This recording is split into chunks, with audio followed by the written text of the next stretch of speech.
서산대사는 법명이 휴정이고 호가 청어인데 평안도 영변 묘향산에 많이 살았으므로 세상 사람들이 서산대사라고 불렀습니다.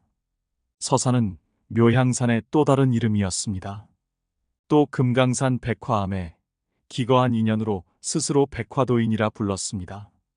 스님은 조선 중종 15년인 1520년 3월 26일 평안도 안주에서 태어났습니다. 일찍 부모님을 여의고 의지할 데 없는 스님의 총명함을 알아본 안주 목사가 서울로 데리고 가 성균관에 넣어주었고 그때 나이 12살이었습니다. 그는 12세에 성균관에 입학하여 3년 동안 글 공부와 무예를 함께 익히고 15세에 과거 시험을 보지만 낙방을 하고 맙니다. 그가 불교와 인연을 맺은 것은 바로 이 시절입니다.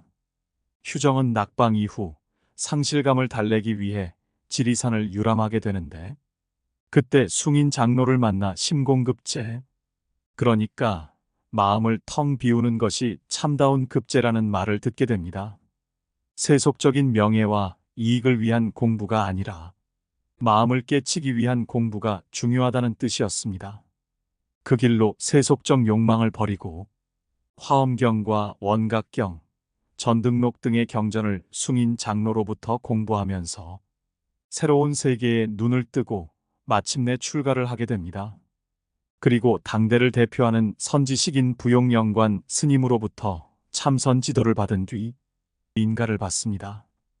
어느 날 도반을 찾아 남원을 지나가다 우연히 낫다 구는 소리에 크게 깨치고 다음과 같이 개송을 지었습니다.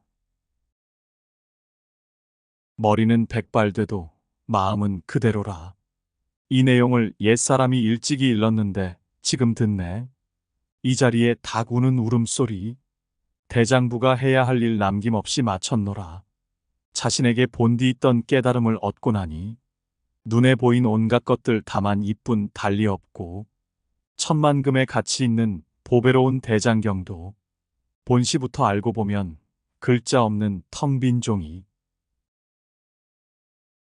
그 뒤 서울로 올라와 승과에 붙으면서 선교양종 판사로 있다가 얼마 뒤에 사임하고 주장자의 몸을 맡겨 북으로 묘향산, 남으로 두륜산 등 여러 산에서 머물다가 금강산으로 들어갑니다. 이때 여기서 유명한 삼몽시를 지었습니다. 주인의 꿈을 객에게 말하고 객의 꿈을 주인에게 말하니 지금 두 가지 꿈을 말하는 전하그네. 어즈버 그 또한 꿈속 사람이로다. 임진왜란이 일어나자 스님은 73세의 늙은 몸으로 승병을 일으켰습니다. 팔도 16종 도총섭이라는 직책으로 여러 곳에서 많은 공을 세우게 됩니다. 서울을 탈환하여 임금이 돌아오시게 한 뒤 스님은 제자 4명과 처형 2사람을 천거하고 다시 산으로 돌아가십니다. 금강산, 지리산, 묘향산 등 여러 산을 오가며 지냈는데 항상 따르는 제자들이 1000명이나 되었고 그의 법을 이어받은 제자들도 사명대사를 비롯 70명이나 되었다고 합니다. 1604년 선조 37년 1월 23일 아침 서산대사는 목욕을 하고 옷을 갈아입은 뒤 향산 여러 암자를 마지막으로 돌아보신 뒤 원저감으로 돌아와 손을 씻고 위를 갖추어 불전에 분향한 다음 스스로 붓을 들고 당신의 진영에 이렇게 적었습니다. 80년 전 그대가 나이더니 80년 뒤 내가 그대로구나. 그런 뒤 조용히 열반에 드시기 전 결가부좌하고 다시 임종계를 지었습니다. 이리저리 시비하던 온갖 생각들, 붉은 화로에 떨어지는 눈송이 한 점이라 진흙소가 강물 위로 걸어가는데 땅이 꺼지고 허공이 무너지다. 서산대사의 저술로는 선가귀감, 선교섭, 선교결, 운수단, 청어당집 등이 전해지고 있습니다. 선가귀감은 스님이 묘향산에 계시면서 50여 권의 경전과 논서, 어록등을 보시면서 공부하는데 요긴하고 간절한 말들이 있으면 뽑아두었다가 후학들을 위해 주애나 개송을 달아 그 내용을 풀이한 것입니다.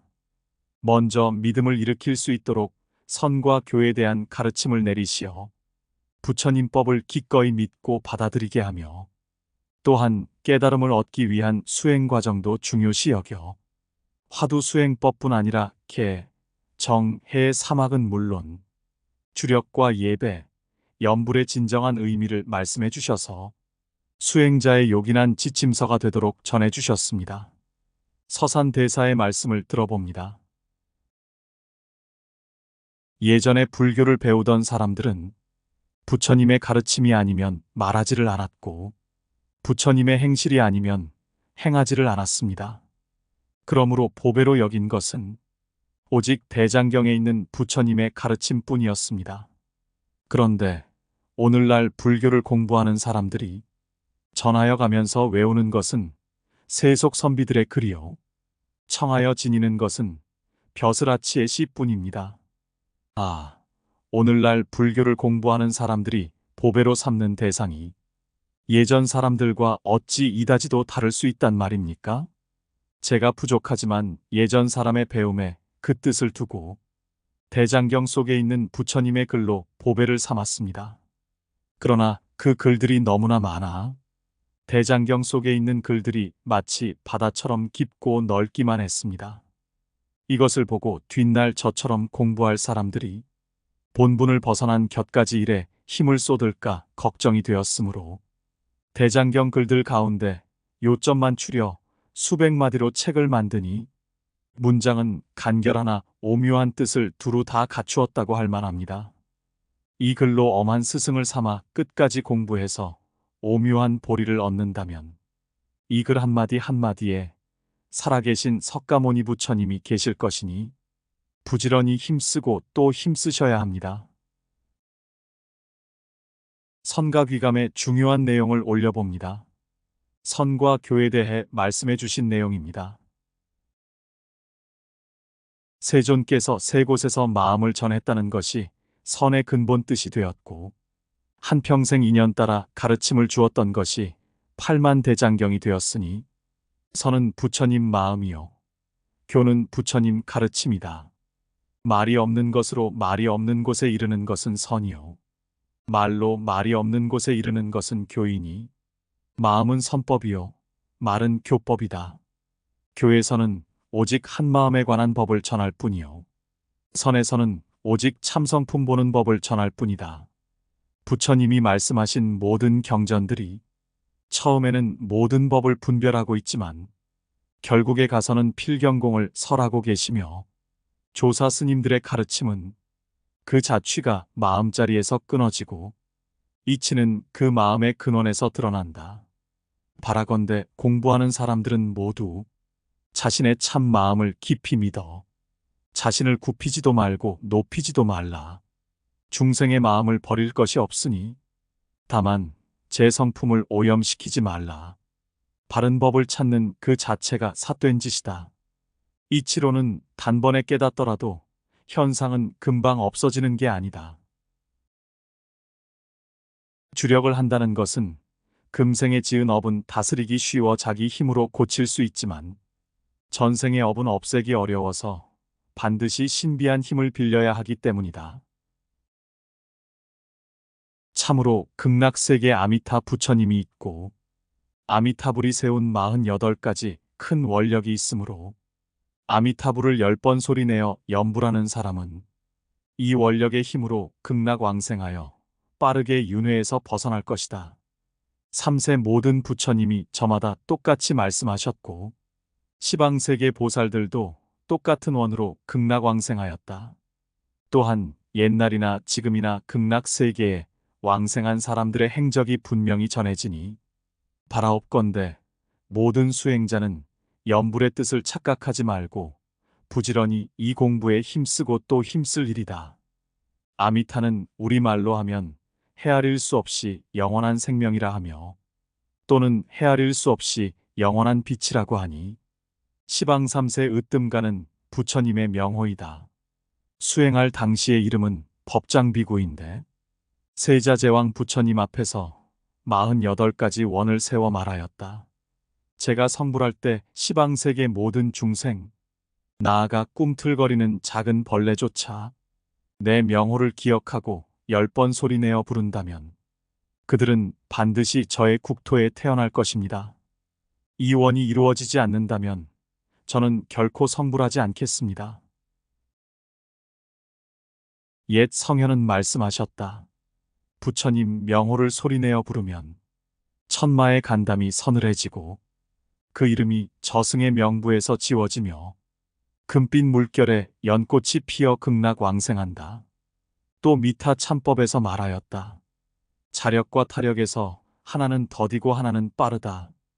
바다를 건너려고 하는 사람이 나무를 심어 배를 만들려면 더디니 이는 자력에 비유하는 것이요.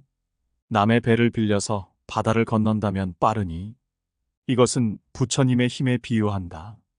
또 말하였다.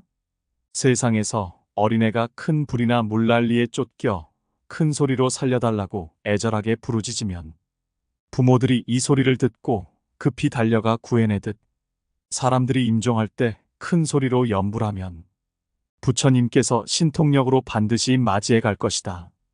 이 때문에 부처님의 자비는 부모보다 더 지극정성이요.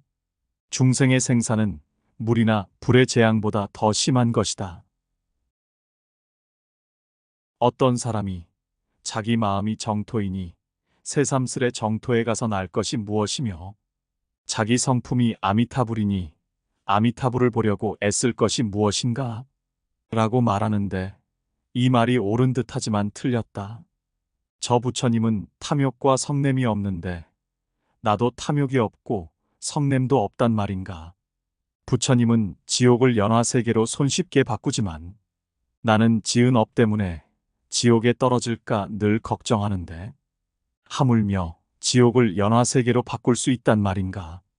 저 부처님은 헤아릴 수 없이 많은 세계를 바로 눈앞에서 보듯 하지만 나는 담 너머 일도 오히려 알지 못하는데 하물며 시방세계를 눈앞에서 펼쳐볼 수 있단 말인가? 이 때문에 사람마다 그 성품이 부처라도 행실은 중생이니 그 모습과 쓰임새를 논한다면 하늘과 땅만큼 차이가 있다. 규봉 스님은 부처의 이치를 실로 단숨에 깨닫더라도 중생의 행실은 끝내 점차 고쳐나가야 할 것이다 하였으니 참으로 이것은 옳은 말이다. 그런즉 자신의 성품이 아미타불이라는 사람에게 묻겠다. 당신 말대로라면 이 세상에 존재하는 석가모니와 아미타불이 어찌 있을 수 있겠느냐? 스스로 조금 생각해보면 어찌 이 사실을 저절로 알 수 없겠는가? 죽을 때 생사의 고통에서 정말 자제할 수 있겠느냐? 그렇지 못하다면 한때 잘난 마음으로 인해 영원히 사막도에 떨어지지 말지이다. 또 마명과 용수도 조사 스님이었지만 모두 분명한 가르침을 내려 극락왕생을 간절히 권하였다. 그런데 내가 누구라고 극락왕생을 마다하겠는가? 부처님께서 친히 서방 극락정토가 여기서 멀리 10만 8천이나 된다고 한 것은 둔한 사람을 위하여 현상을 가지고 말씀하신 것이다. 또 서방 극락정토가 여기에서 멀지 않다.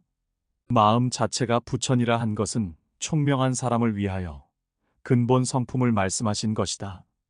가르침에는 방편과 실상이 있고 말에는 드러나고 감추어진 뜻이 있으니 암과 수행이 서로 어울리는 사람이라면 멀든 가깝든 서방세계 이치에 다 통하는 것이다.